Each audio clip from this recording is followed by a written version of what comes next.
Hi, St. Paul's. As we head into this week, I have a few things that I want to draw your attention to. After Easter, we're hoping to launch some membership classes. Now, the way these are set up is that the first 3 classes are really for anyone who is new to the faith or just exploring faith for the first time, maybe has some questions about what does it mean to be a disciple of Jesus. Or you're new to St. Paul's and are curious about what it means to be part of life with us. After those 3 classes, there's a 4th class for those who are then ready to take a next step of baptism or membership. We would love for this to be a small group experience, and so we're going to run this a little bit dependent on interest. If there are 1 or 2 of you who say that you're interested in this, then we're going to hold your names and maybe ask you to wait until we can bring a few more along with you. So do let us know if this is of interest for you. We'll take your interest into account in our planning and get back to you with some potential dates for that. I also wanted to fill you in on our plans for Easter weekend. So on Good Friday, that's April the 2nd, there are 2 events for you to be aware of.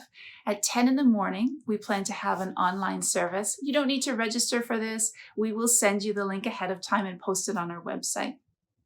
But then at 11 o'clock, there's a virtual communion that's done by Zoom. And so we do need you to register for that so that you can get the information that you need to log in for that. And that registration form is open already, and you'll find links to it below this video. Then on Easter Sunday, there are also a couple of events that you can register to be a part of. At 6:45 in the morning, we're having an outdoor sunrise service, so you can register for that. It's about 45 minutes in length.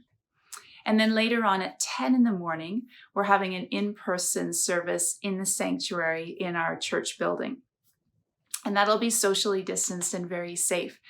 Now, we know that we can only accommodate about 80 people to that, and there are many more of you who would like to be a part of this with us. So we also expect to live stream that service, and we'll make that link available to you ahead of time.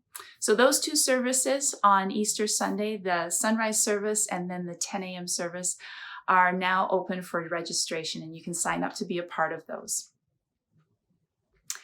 It's hard to believe that we have been in this odd state of connecting mostly virtually for just over a year now.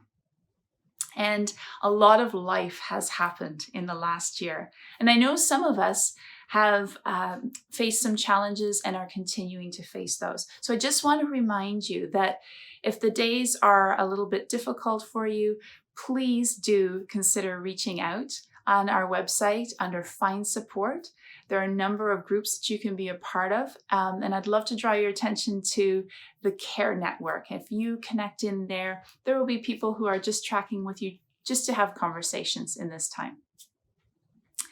This week I was praying through one of the prayers in Ephesians, and this one line there just really landed for me.